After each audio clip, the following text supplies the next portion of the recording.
Добрый вечер, это новости 24 и коротко о главном.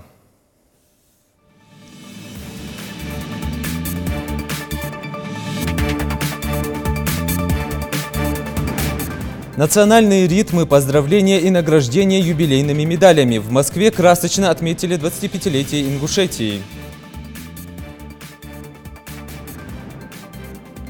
9-й турнир «Битва в Назрани» завершился. Как прошли поединки за дорогу в М1, расскажем в этом выпуске.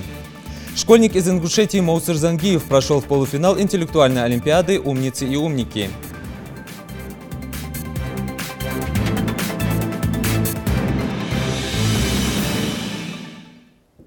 Начинаю выпуск с приятной новости. Несколько часов назад наш земляк Хасан Халмурзаев завоевал золото в весе до 81 килограмма на турнире World Masters 2017 в Санкт-Петербурге. В полуфинальной схватке Халмурзаев победил Аслана Лапинагова. Обладателями бронзовых наград стали россиянин Алан Хубецов и голландец Франк Дэвид. Напомню, Хасан Халмурзаев является чемпионом Олимпийских игр и победителем чемпионата Европы 2016 года. Глава Ингушетии Юнузбек Евкуров и депутат Государственной Думы Алихан Харсиев стали гостями турнира. Юнузбек Евкуров также принял участие в церемонии награждения и лично поздравил чемпиона с очередной победой.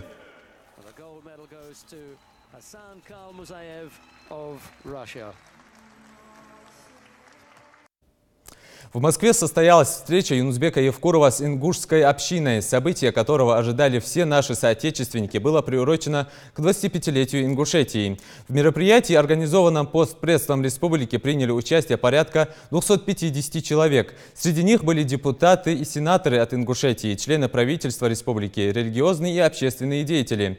Главным событием встречи стала церемония вручения юбилейных медалей. 25 лет образования Республики Ингушетия. Все это сопровождалось концертной программой. Обо всем подробно расскажет Мария Мистоева.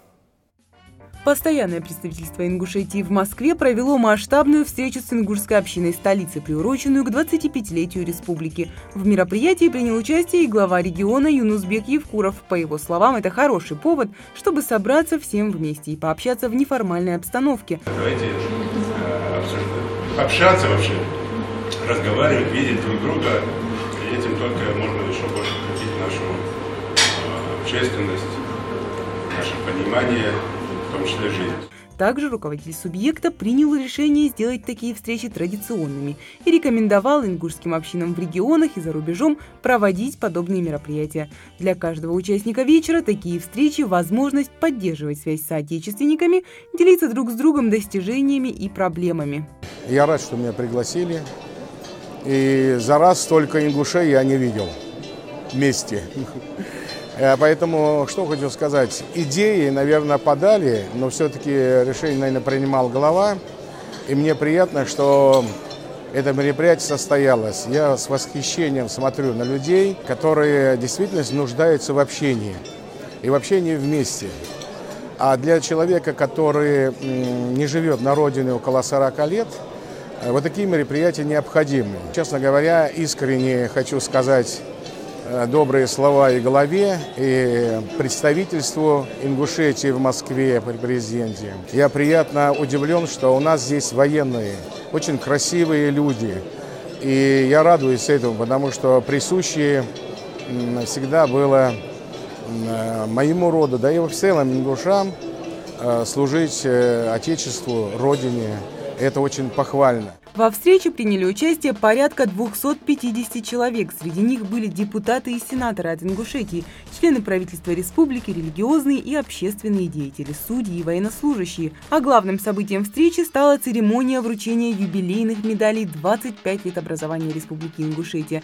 Их обладателями стали генерал-майор Руслан Дзейтов, сенаторы Мухарбек Дидигов и Билан Хамчиев, религиозный деятель Ахмед Албаков, вице-президент компании «Руснефть» Магомед Евлоев и многие другие.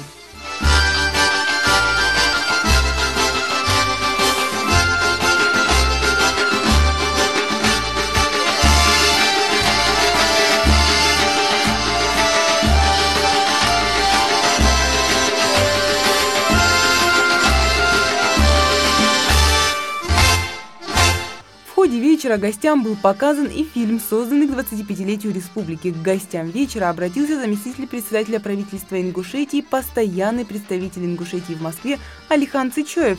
Он поблагодарил всех гостей за то, что они нашли время и пришли на этот праздничный вечер. А завершилось мероприятие концертной программой с участием ингушских национальных коллективов и других знаменитостей. Мария Мистоева, Новости 24. 9 блестящих побед одержали ингушские бойцы в прошедшем накануне турнире по смешанным единоборствам «Битва в Назрани». На рейдже Дворца спорта «Магаз» состоялось 18 противостояний между спортсменами из разных регионов страны, а также ближнего и дальнего зарубежья. Турнир «Дорога в М1» проводится в Ингушетии в 9-й раз. Эти состязания – не что иное, как отбор перспективных спортсменов. Подробнее о самых ярких событиях праздника спорта в материале Тамерлана Хамхоева. 2017 год для Ингушетии выдался очень насыщенным на спортивные события. Борьба, альпинизм, бейсджампинг, дзюдо, бокс, шахматы и многое другое. Ну и, разумеется, смешанные единоборства, которые так прижились в нашей республике. И последний в этом году турнир под эгидой M1 Global обещал сложиться интересно и ярко. И тому есть причины. 18 бескомпромиссных противостояний было запланировано на 16 декабря. Каждый бой оправдал ожидания болельщиков. Открывали турнир два средневеса. Представитель Чеченской республики Майырбек Албастов против Бура Царакова из Краснодара. Борец против ударника. Вывеска интригующая, но интригу убил борец в синем углу в первом же раунде. Проход в партер и удушающий со спины. Звучит банально, но тем не менее эффективно. Наверное, скорее всего, если бы мой соперник был бы или боевой самбист, или там борец, или грэппер, можно было еще повоздействовать. Но так как он был выход из рукопашного боя, для меня это не составило труда абсолютно. Почему? Потому что я знаю, что в партере они 0,0. Ингушетия – это такой же мой дом, войнарский, братский народ, и я чувствовал поддержку.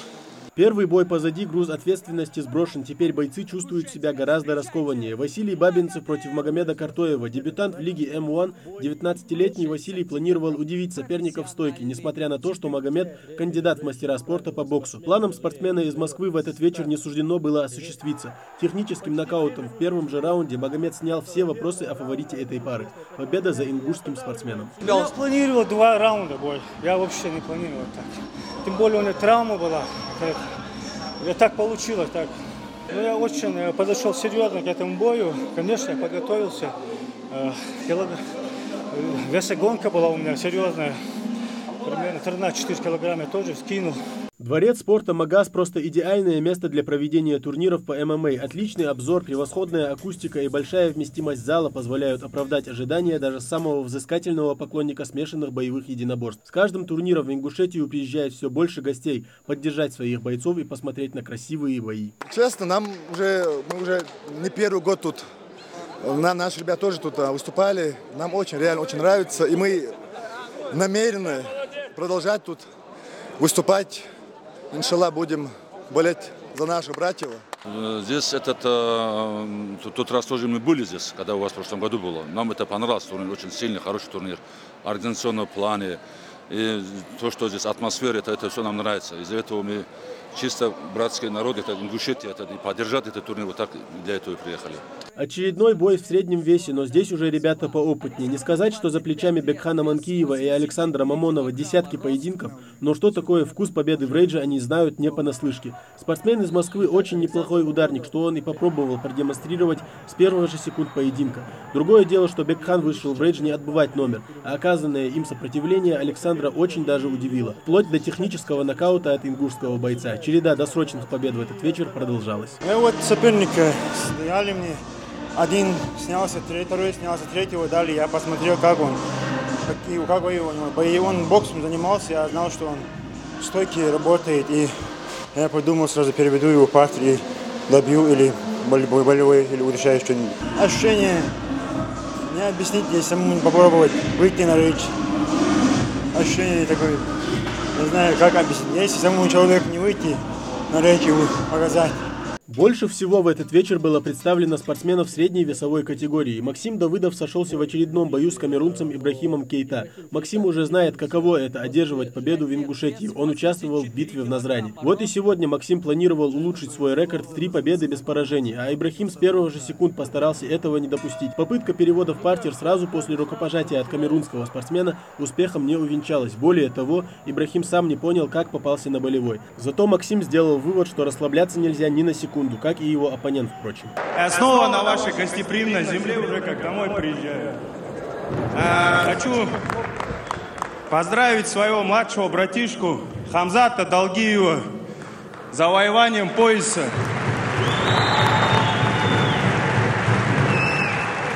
Я знаю, он долго к этому шел, долго тренировался, добился своего. Тем и интересны бои малоопытных спортсменов, что здесь они делают выводы из своих ошибок. Поспешная попытка пройти в ноги или сделать добивание могут сыграть злую шутку с бойцом. Другое дело, извлекут ли они уроки из своих ошибок. Очередной ингушский спортсмен Муслим Кациев уже известен в ММА как рассудительный и спокойный боец, который, однако, предоставленную ему возможность завершить бой досрочно никогда не упустит. Вот и в этом бою против Фуада Алиева Муслим почувствовал свое превосходство в ударной технике и смог триумфально завершить бой нокаутом в первом раунде. Муслим Кациев, Республика Ингушетия. Как мы и в тот раз говорили, план на бой у меня был биться в стойке, не допускать, чтобы он меня перевел в партер, а на крайний случай, чтобы я сам его перевел. Ну так по плану у нас все пошло, я начал со стойки, он пару раз кинулся в ноги, я защищался и пару ударов хороших попал, момент не упустил и добили его. Главное событие битвы в Назране и главный бой этого вечера. Хамзат Сакалов против Ильяса Абдуллаева из Москвы. Оба спортсмена уже достаточно опытные, чтобы не допускать глупых ошибок. Однако это спорт, и здесь даже секундная расслабленность может сыграть злую шутку. Хамзат с первых же секунд боя доминировал над соперником и выглядел предпочтительнее как в стойке, так и в партере. Этот бой также завершился в первом же раунде удушающим приемом от Хамзата Сакалова. Победа в главном бою этого вечера для болельщиков лучший подарок. Бой продлился 3 минуты 51 секунду. Удушающим приемом в этом поединке победу одержал спортсмен в красном углу рейджа Хамзат Сакалов, Республика Ингушетия. Ильяс Холшан, ваша поддержка была важна. Каждый из запланированных поединков получился живым и по-своему интересным. Последний в этом году турнир по ММА наша республика провела на высшем уровне. Теперь дело за малым – улучшать показатели в следующем, 2018 году. Тамерлан Фунхоев, Михаил Тангиев, Новости 24. Ингушский спортсмен Зелимхан Шанхоев стал победителем Кубка мира по пауэрлифтингу в весовой категории до 75 килограммов по версии IPL. В сумме атлет смог поднять более 500 килограммов. Зелимхан Шанхоев живет и тренируется в столице Волгоградской области. Его спортивным наставником является Сергей Никитин. Напомню, Кубок мира по пауэрлифтингу проходит в подмосковном Долгопрудном. В соревнованиях принимают участие спортсмены из России, Республики Беларусь, Латвии, Казахстана, Украины, США, Таджикистана, Ирана, Индии и Новой Зеландии. Учащийся лицея города Назрань Моусер Зангиев прошел в полуфинал телевизионной гуманитарной олимпиады школьников «Умницы и умники». Как известно, это единственная такого формата программа как на телевидении, так и в системе российского школьного образования, которая является телеверсией конкурса поступления в МГИМО. История ингушского интеллектуала в сюжете Лейлы Гайсановой.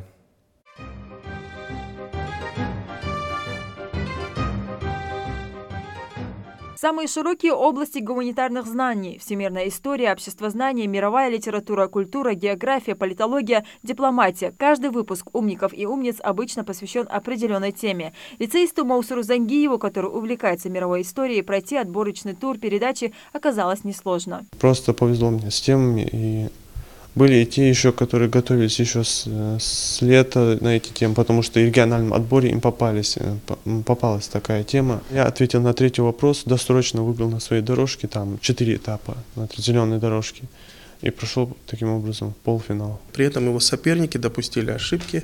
Молодой человек, выступавший на красной дорожке, пошел ва-банк, сделал ошибку и сел в зрительские ряды. Девочка, выступавшая на желтой дорожке, также дала неточный ответ. Чтобы попасть в отборочный тур, Моусер написал 25 эссе на самые разные темы. Для этого ему пришлось перечитать несколько десятков книг. Самая сложная тема, на мой взгляд, была про непринужденное отношение русских режиссеров к своим картинам. Как сделать так, чтобы получилась такая красивая картина? Почему раньше фильмы были такими хорошими, добрыми, а сейчас не так? Ну, я не режиссер и не сценарист, так, и приходилось перечитывать энциклопедии, там, слушать репортажи про всяких режиссеров. Ну, в качестве примера я привел Меньшова. режиссера советского, который снял «Москва слезам не верит» и получил за это Оскар. Интеллектуальная олимпиада для старшеклассников – это возможность принять участие в борьбе за право стать студентом одного из лучших вузов страны – ГИМО. Победители смогут поступить в университет на льготных основаниях, но сдать ЕГЭ все же придется. Принимают участие в нем школьники со всей страны и ближнего зарубежья. Победители финального состязания Всероссийской телевизионной гуманитарной олимпиады «Умницы и умники» прямо здесь, в студии, на ваших глазах станут студентами Московского государственного института международных отношений, университетом ГИМО, одного из самых престижных университетов России. В каждой игре принимает участие 3 агониста – школьники, состязающиеся на игровых дорожках. На красной, которую, кстати, хотел выбрать изначально Моусер, 2 шага и нет права на ошибку. На желтой 3. С одним штрафным проходишь дальше. И зеленая, которая в итоге попалась Моусеру, 4 шага и допускается 2 неверных ответа. Он правильно ответил на 2 вопроса в четвертьфинале и вышел в полуфинал. Учителя лицея уверены, что их ученик уже победил, потому что не каждый школьник смог просто попасть на такую сложную игру. Я вижу старания этого ребенка, его увлеченность, одержимость, и я просто рада за то, что он добился таких высоких результатов. Ребенок, который проходит даже отборочный этап, он даже попал туда, я не говорю даже о финале, даже в полуфинал. Для ребенка это уверенность в завтрашнем дне, это умение отстаивать свою точку зрения. История умников и умниц для наших школьников началась уже с выпускника лицея Ильяса Акиева. Он первым среди ингушских школьников выступил в программе и стал ее победителем. Без штрафного очка даже не спрашивает судью, зачем вы спрашиваете, когда он хлопает. Вошел в число 12 победителей, финалистов данной программы. И ректор МГИМО Туркунов зачитал приказ о зачислении 12 финалистов в университет, в том числе и Акеева Ильяса Тимерлановича. Меньше повезло Салману Газгерееву, хоть и стать победителем не удалось, но его выступление запомнилось многим, а для самого Салмана стало пополнением багажа знаний. Приглашаются Салман Газгереев, Назрань, Ингушетия.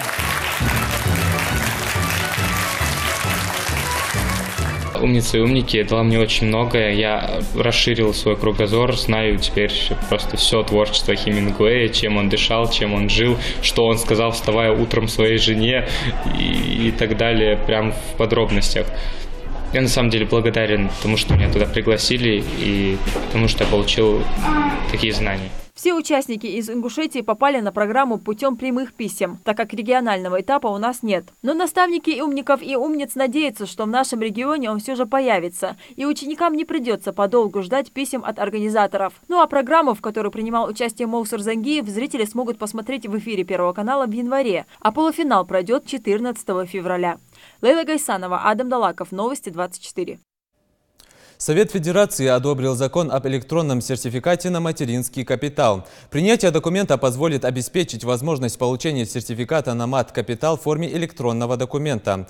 Услуга будет оказываться через действующий единый портал госуслуг и личный кабинет на сайте Пенсионного фонда. Кроме того, закон позволяет направить средства или часть материнского капитала на приобретение товаров и услуг, предназначенных для социальной адаптации и интеграции в общество детей-инвалидов. Такая возможность появляется в случае отказа женщин, ранее подавших заявление о направлении средств мат-капитала на формирование накопительной пенсии. Эстафета, прыжки с мячом, бег на одной ноге, перетягивание каната и ряд других спортивных заданий стояли перед учащимися лицея города Магаз. Спортивное мероприятие состоялось в рамках акции «Спорт против терроризма». Школьники разделились на 5 команд и боролись за призовые места. Репортаж Даны Плиевой.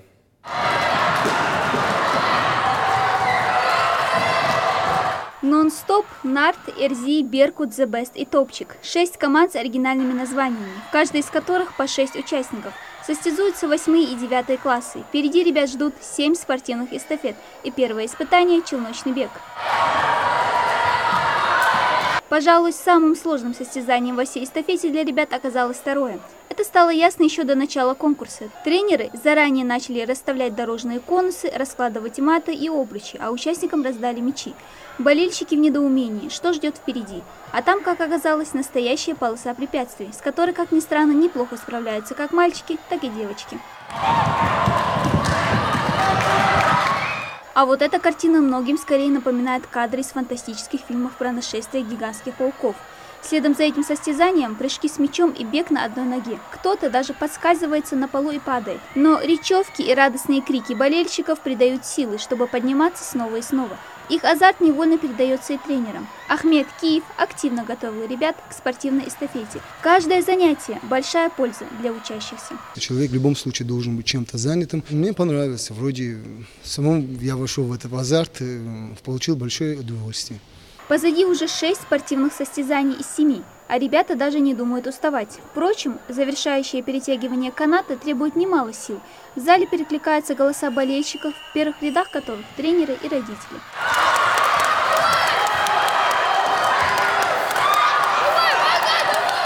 Баллы подсчитаны, итоги подведены. Третье почетное место за командой Нарт, на втором The Best. Ну а победители дня – команда Эрзи. Свой триумф одна из самых активных участниц команды Хава Костоева относит к отличной подготовке и занятию спортом. Я раньше занималась спортом, кудо – это бои без правил, и мне очень нравилось. А вот для Мухаммеда Амина, капитана команды, эта победа стала неожиданной. Но это лишь малая часть того, что он ждет от всей молодежи республики. Будущее наше поколение должно быть сильнее предыдущее, умнее, выносливее и должны верить в себя. Состязание проходит под эгидой «Спорт против терроризма». Организаторы – региональное погрануправление. Такие соревнования проводят почти во всех школах Ингушетии, включая и профилактические беседы с учащимися. Спорт в любом случае вырабатывает чувство внимания, силу, взаимовыручку, взаимопомощь. Все эти качества необходимы детям, когда идет речь именно о противостоянии таким явлениям, как терроризм и другие негативные явления, которые у нас есть в обществе. Главная цель организаторов мероприятия – уберечь подрастающее поколение от пагубного влияния экстремизма и терроризма и направить их огонь юности в правильное русло. Дана Плиева, Мэрбек Межоев, Новости 24. Госдума ужесточила наказание за жестокое обращение с животными, в том числе для живодеров и садистов. Поправки уже вносятся в Уголовный кодекс страны. Теперь жестокое обращение, которое привело к увечью или гибели животного, будет наказываться штрафом до 80 тысяч рублей, либо обязательными работами на срок до 360 часов, либо арестом на срок 6 месяцев, либо лишением свободы на срок до 3 лет. Наказание за живодерство, совершенное группой лиц по предварительному сговору, увеличится с 2 до 5 лет тюрьмы. Такой срок грозит и тому, кто издевался над животными в присутствии несовершеннолетних, а также с использованием садистских методов. На этом я с вами прощаюсь. Хороших вам новостей.